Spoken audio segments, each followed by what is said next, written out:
ଧନ ସମ୍ପତ୍ତି ଆଉ ବୟସ ମଣିଷକୁ କେବେ ବଡ଼ କରିନଥାଏ।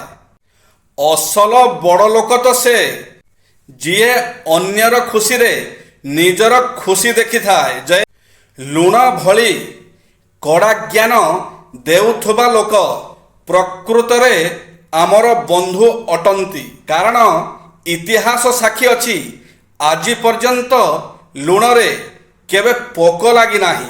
ଆଜି ନହେଲେ କାଲି ଯିବ ଏ ଜୀବନ।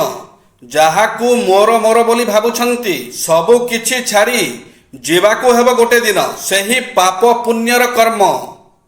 ତେଣୁ ବିଚାର କରିନିଅନ୍ତୁ ବନ୍ଧୁଜନ, ପାପ ଆପଣଙ୍କ ପାଇଁ ମହତ୍ତ୍ୱପୂର୍ଣ୍ଣ ନା ପୁଣ୍ୟ। ସମୟ ଥାଉ ଥାଉ ବାଛି ନିଅନ୍ତୁ ନିଜ କର୍ମ।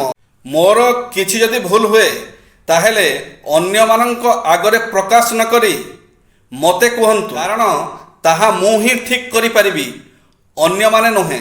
ଭଗବତ ଗୀତାରେ ଅଛି, ଯେତେବେଳେ ମନ ଭକ୍ତି ଆଡ଼କୁ ଟାଣି ହୋଇଯାଏ, ଜାଣନ୍ତୁ ଭଗବାନଙ୍କୁ ଆପଣ ନୁହେଁ, ଭଗବାନ ସ୍ୱୟଂ ଆପଣଙ୍କୁ ବାଛିଛନ୍ତି। ଯୋଗ୍ୟ ହେବା ପାଇଁ ବେଳେବେଳେ ଝୁଣ୍ଟିବାକୁ ପଡ଼ିଥାଏ, କାହିଁକି ନା ବିଜୟର ଅସଲ ମଜା ସେତେବେଳେ ଆସିଥାଏ ଯେତେବେଳେ କେହି ହାରୁ ହାରୁ ଜିତିଯାଏ। ଜୟ ଶ୍ରୀ ଜଗନ୍ନାଥ।